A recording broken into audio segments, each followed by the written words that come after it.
Hey, what is up guys? This is Nishi from MST.TV here, back with another Market Watch episode. So we're taking a look at some pretty big market movements from over the last couple of days, as we've had a decent bit of information come out. The first is that we had the full Maze of Millennia set spoiled to us, so we now know about a bunch of key reprints as well as rarities for some of the newer cards, and the market is reacting to all of that. At the same time, we had some pretty interesting cards revealed to be coming in Legacy of Destruction, the core set after Phantom Nightmare, and while not all of it is necessarily game-breaking, it definitely gives players an idea of what changes we could see coming to the game in the next several months. Let's get started. Kicking things off, we're looking at Snake Eye Ash. So Ash is a card that I think everyone who pays attention to the meta is going to know about, as a level 1 Pyro monster that searches for a level 1 Fire monster on summon, that can also send itself and another face-up card you control to summon Flamber's Dragon out of your deck. This card is expected to be one of the most meta-relevant cards in just over a month. This card is your main search target off of Bonfire, a card that was just revealed to be an ultra rare in Maze of Millennia, and it's able to search for Populous, one of the best new cards that will be coming out in Phantom Nightmare.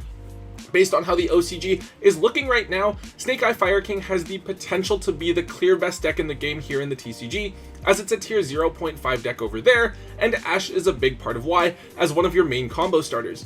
Oddly enough, Snake Eye Ash was just a super rare in Age of Overlord, which is looking like one of the best modern sets that we've had since Rise of the Duelist. At first, no one really gave this card too much thought, and it was just a 25-cent card, but once people noticed that it started seeing play in the OCG, we did see it go up to $1 and then $2 gradually, but people were a bit reluctant to buy into it as it was just a super rare from a modern core set.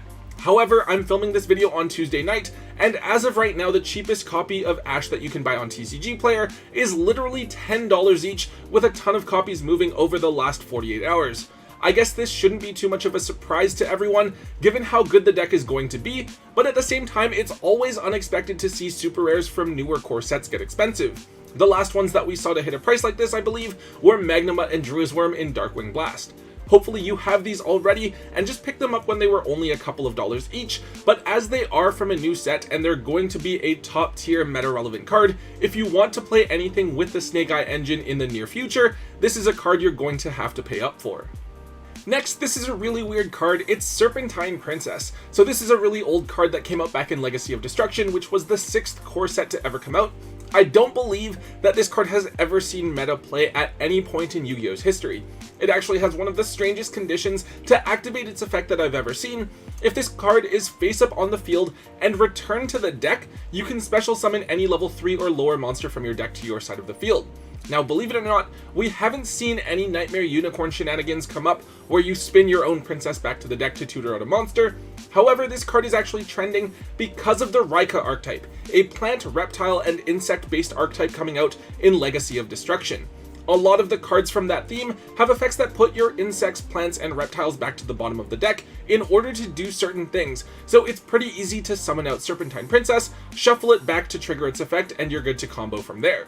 Of course, this is all purely theoretical. The cards were just revealed a couple of days ago, so we don't really even have any effects to go off of. It's just sort of whatever players have thought of really early on here. However, Serpentine Princess is a really old card that has only ever been printed as a common, first in Legacy of Destruction and then again in Dark Beginnings 2. Most copies of this card that you're going to find are pretty beat up, so a near mint copy of this card right now is going to run you about $5. It's such an old card that you may even have a hard time finding this in your bulk, unless you've bought a lot of big collections and have bulk cards that go really far back. I'm not really too sure yet about how Rika will fare here in the TCG, since a lot of them sound like good cards. It's just that plants, reptiles, and insects don't exactly have the best support available. For now, I'd say just to offload Serpentine Princess for now, since if it actually does end up being useful, it'll probably get reprinted in an OTS pack closer to the Legacy of Destruction release. Alright, one other card related to the Rika buyouts here, we're looking at Snake Rain. So for those of you that have been in the game for a while, Snake Rain has always been one of those cards that had a lot of potential.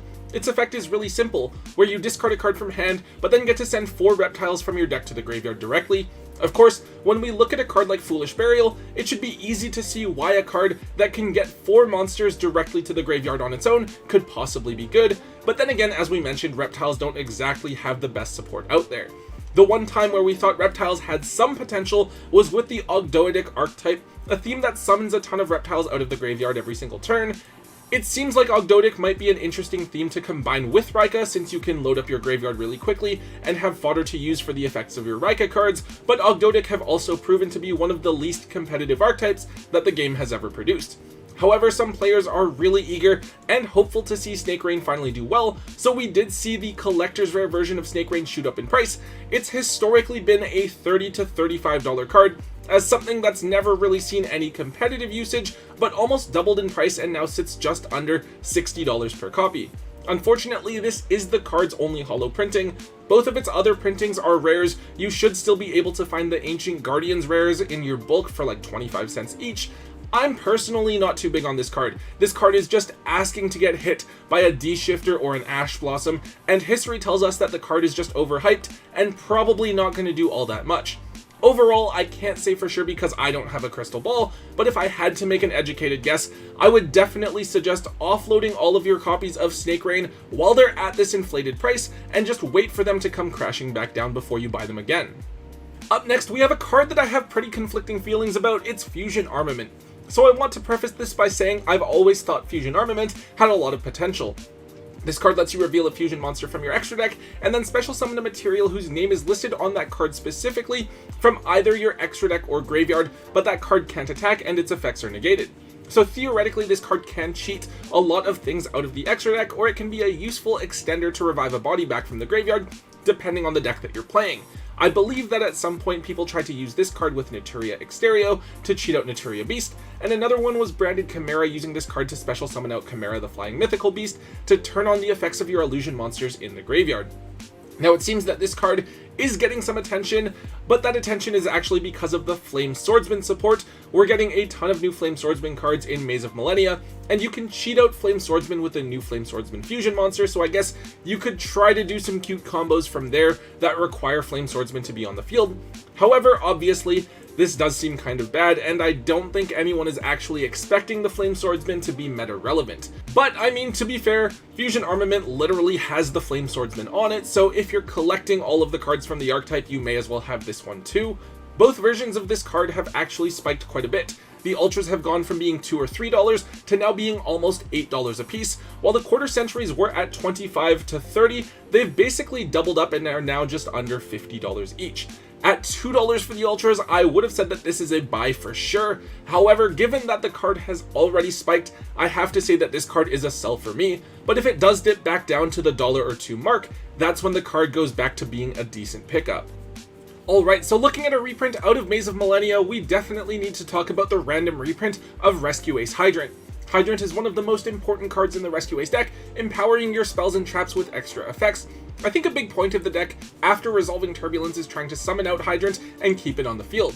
This is a deck that did really well at large events in the second half of 2023, taking a couple of YCS wins, but then of course it was hit on the ban list that we just received before Christmas, with Airlifter going to 1. From the limited regional results and such that we've seen in the first week of 2024, it seems that Rescue Ace is still a viable strategy, and of course they'll get even stronger with all of the new Snake Eye support and Promethean Princess coming as well. However, I don't think anyone was really expecting Hydrant to get reprinted. It was actually a pretty reasonable $20 each prior to this reprint announcement. A lot of players thought that Rescue Ace cards wouldn't be reprinted until the 2024 tins, but I think that Konami may actually think the lifespan of Rescue Ace is going to be shorter than that, so we saw Rescue Ace cards get the reprint early so that they could be pushed out to the masses while they are still viable. The reprint has definitely succeeded in bringing Hydrant's price down and making it accessible, as it's now a measly $10 on TCG Player. I don't think I've seen this card this low since it was first released here in the TCG before Emergency and Preventer were ever announced. Unfortunately, I do think that the card will continue to go down. The card is just a super in Maze of Millennia, and whenever we see a card reprinted in a side set like this, they're generally quite cheap. Think of cards like Solemn Judgment from Maze of Memories or Evilzor Dolka in King's Court. I think that even pre-orders of Hydrant are only $2 each, so Rescue Ace is now officially a very budget deck. If you're lucky enough to own the cards in Collector's Rare though, their prices there should be pretty much untouched. At this point though, I think that you just take the hit if you have the Ultra Hydrants and want to continue playing the deck, unless you really want to try and offload them now so that you can buy them back for $1 or so in just a couple of weeks. Another unexpected reprint out of Maze of Millennia, we have to look at Triple Tactics Thrust. Thrust is one of the best cards that came out in the year 2023, as if your opponent just activated a monster effect this turn, you can set any normal spell or trap out of your deck, and if your opponent controls a monster, you can add it to your hand instead. This searched for a ton of different powerful cards, like Triple Tactics Talent, Harpy's Feather Duster, Dimensional Barrier, and Evenly Matched. Now, to be fair, the card has fallen out of favor recently. I feel like I haven't seen as many lists running it, and a lot of players are choosing to just use Triple Tactics Talent instead. However, it's still a big staple that was among one of the more expensive staples in the game, especially after so many got reprinted in Rarity Collection. While thrusts were at or above $100 for most of the year, they were actually trending downwards. The ultis were just at $85, while the secrets were between $70 and $75. With the reprint revealed, the ultis are still untouched, but the secrets have dipped to right around $55 each. With this card, I would keep an eye on the price of the reprint ultras, but don't commit to them yet.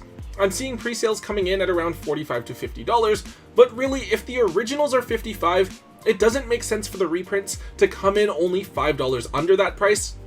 Something's gonna have to give, and I'm expecting that over the next month or so, the reprint thrusts will dip to between 30 and 40, while the secrets will be between 40 and 50. This may seem low, but the card really isn't seeing much competitive play, and on top of that, there is bound to be excessive copies of Thrust available on the market, with so many players likely to be chasing after Bonfire and Transaction Rollback, the two real main chase cards of the set. This reprint is unexpected, but certainly not unprecedented, as over the last few years, there's always been a surprise card reprinted in a spring reprint set at the beginning of the year, much earlier than expected. I personally thought it was going to be either Chaos Angel or Dissipator, but Thrust is a more generic choice that I think a lot of the player base is going to be happy to have easier access to.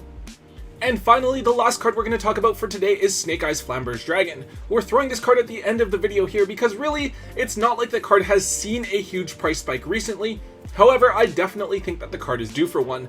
This card is one of the best cards in the Snake Eye deck and is a big part of why the Snake Eye engine empowers all of those fire decks so much. This card is typically summoned out of the deck with Snake Eye Ash. It can place a monster to the spell trap zone, can force a monster onto your opponent's field and trigger the effect of Promethean Princess, and most importantly, if it goes from the hand or field to the graveyard, it summons 2 level 1 fire monsters from the graveyard as well. This card does so many things for the deck, it's actually kind of crazy. Now, I remember when Age of Overlord first dropped, everyone just hated pulling this card, but it has proven to be an extremely important card in the OCG, and that should be true here in the TCG as well. This card is run at 1 or 2 in the OCG, but to be honest, I feel like the card is actually relatively undervalued right now.